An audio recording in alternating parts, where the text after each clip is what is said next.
Hello friends, मेरा नाम है विजय और आप देख रहे हैं आपका अपना चैनल कुकिंग विद विजय।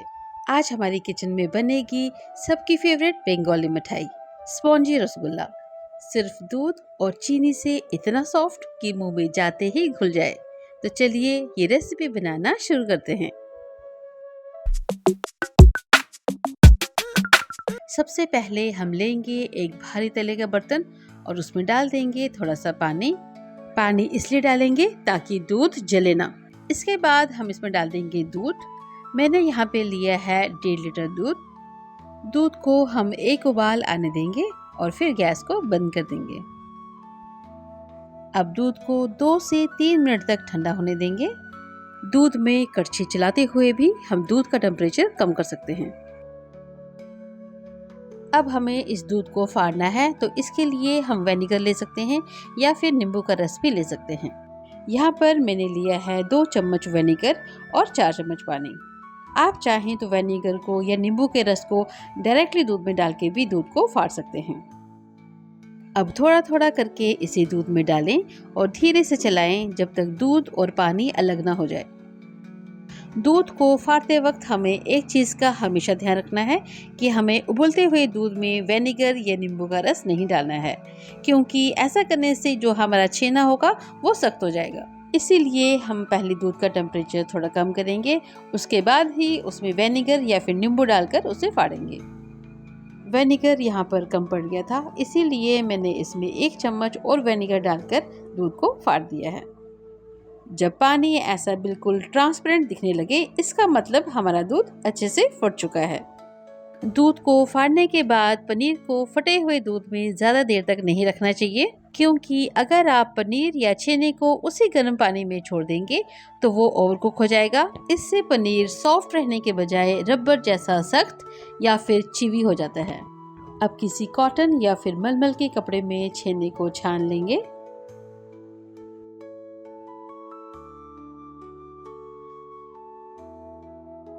और इस बचे हुए पानी को फेंकेंगे नहीं।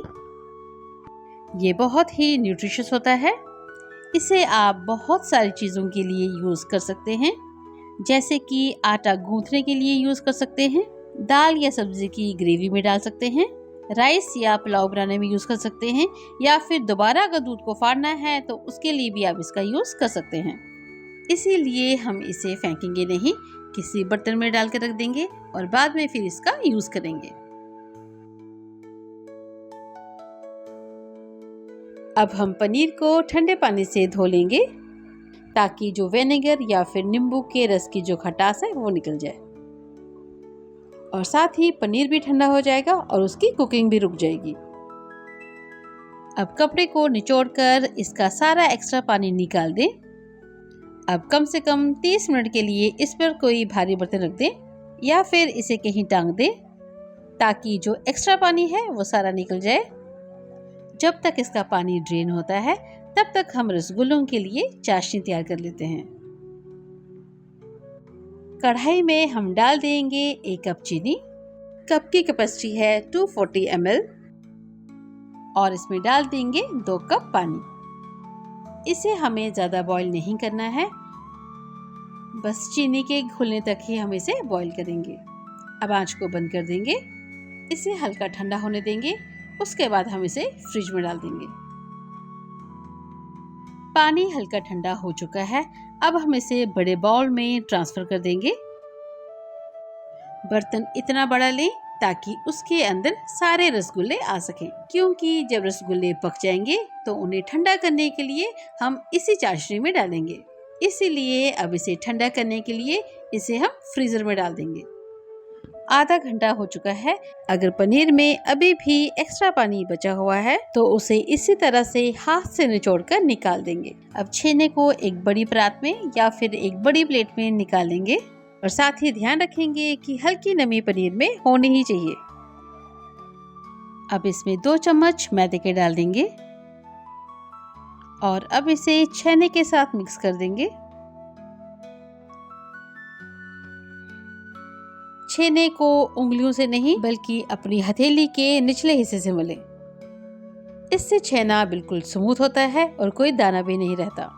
छेने को तब तक मसलें जब तक वो बिल्कुल स्मूथ ना हो जाए या फिर आपकी हथेलियों में हल्का घी या तेल महसूस ना हो। छेने को तब तक मसलें जब तक वो बिल्कुल स्मूथ ना हो जाए। इसमें हमने 2 चम्मच मैदा इसलिए डाला था क्योंकि मैदा छेने को अच्छे से बाइंड करता है, जिससे रसगुल्ले उबलती चाशनी में बिखरते नहीं हैं। इससे रसगुल्ले बिल्कुल गोल रहते हैं और चाशनी में जाने के बाद पिचकते या फिर चपटे नहीं होते हैं। ये एक्स्ट्रा नमी को भी सोख लेता है, जिससे बॉल्स बनाते वक्त क्रैक नहीं आते हैं।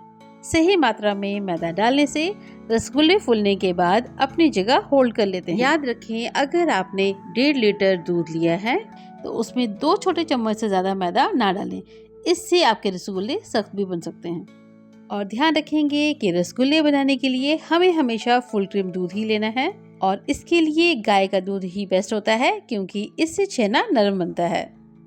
जैसे ही हथेलियों में थोड़ा ऑयल महसूस होने लगे, इसका मतलब है हमारा छेना रेडी हो चुका है।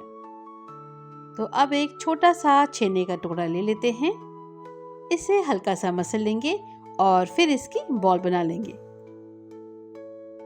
अब हम इसका एक बॉल बना के चेक करेंगे कि इसमें कोई क्रैक तो नहीं है।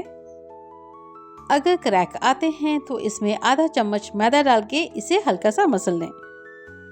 लेकिन यहाँ पर आप देख सकते हैं कि यहाँ पर इसमें कोई क्रैक नहीं है, इसका मतलब हमारा छेना रेडी हो चुका है। तो अब ये छेना बॉल्स बनाने के लिए बिल्कुल रेडी है।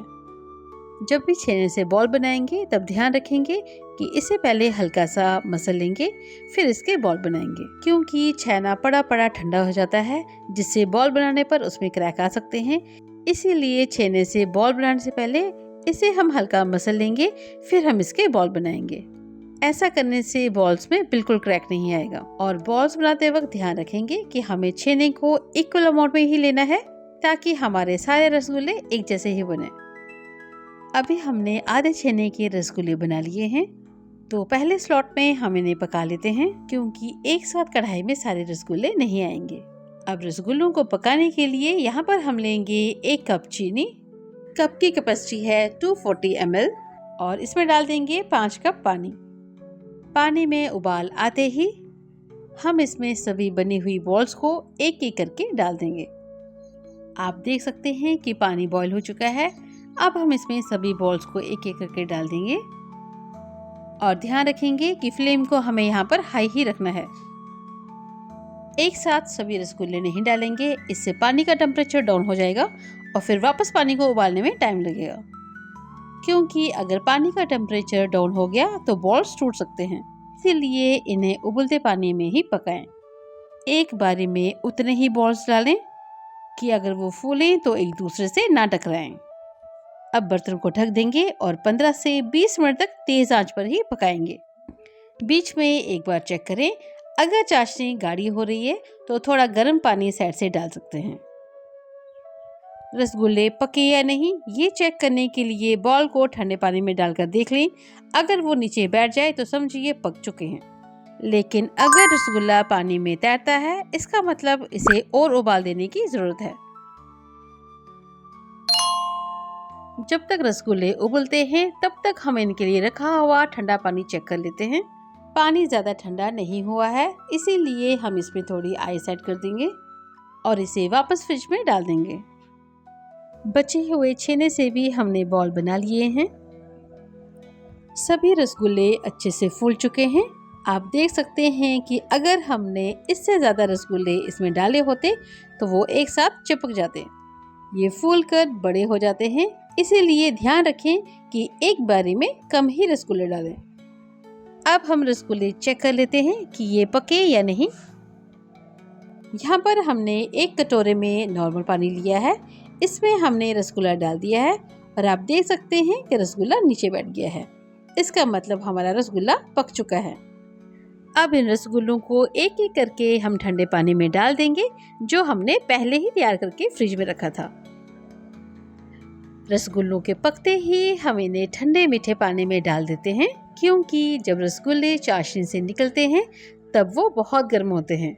ठंडे पानी में डालते ही उनका कुकिंग प्रोसेस रुक जाता है, जिससे वो ज़रूरत से ज़्यादा नहीं पकते हैं। गरम रसगुल्ले बहुत नाजुक होते हैं और ठंडा पानी उन्हें एकदम शॉक देता है, जिससे वो अपना गोल शेप होल्ड कर लेते हैं और पिचकते नहीं हैं।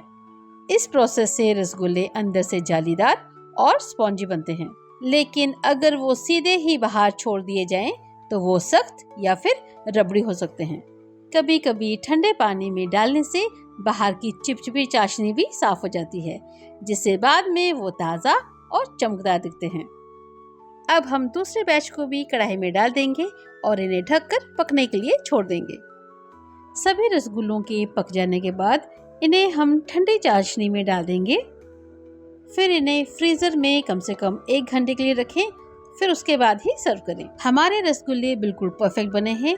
ये चेक करने के लिए हम इन्हें 3 तरह से चेक कर सकते हैं।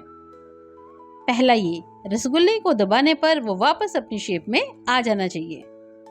अगर रसगुल्ला दब जाए तो इसका मतलब रसगुल्ला अंदर से सख्त है। दूसरा टेस्ट, 1 बाउल पानी लें और उसमें रसगुल्ला डालें। अगर वो नीचे बैठ जाता है तो इसका मतलब ये है कि वो अच्छे से पक चुका है और अंदर से स्पॉन्जी है। अगर वो ऊपर तैर रहा है तो इसका मतलब ये है कि अभी उसे और पकाने की ज़रूरत है। तीसरा टेस्ट, रसगुल्ले को काटने पर उसके अंदर जाली दिखनी चाहिए। जाली होने का मतलब है कि आपका रसगुल्ला स्पॉन्जी बना है। लेकिन अगर उसके अंदर गुठली है तो इसका मतलब है कि आपका रसगुल्ला हार्ड बना है, जो कि बिल्कुल भी एक अच्छे रसगुल्ले की पहचान नहीं है। और हमारे रसगुल्लों ने यहाँ पर तीनों टेस्ट पास कर लिए हैं। इसका मतलब हमारे रसगुल्ले बिल्कुल परफेक्ट बने हैं। आप भी अपने घर में रसगुल्ले बनाना जरूर ट्राई करें और आप भी एंजॉय करें इस गर्मी के मौसम में ठंडे ठंडे रसगुल्ले। अगर आपको वीडियो अच्छी लगी हो तो वीडियो को लाइक करें। चैनल पे नए हैं तो चैनल को जरूर सब्सक्राइब करें, ताकि मैं जब भी कोई नई वीडियो डालूं तो वो सबसे पहले आप तक पहुंचे। Eat healthy, stay healthy. Thanks for watching. मिलते हैं अगली वीडियो में।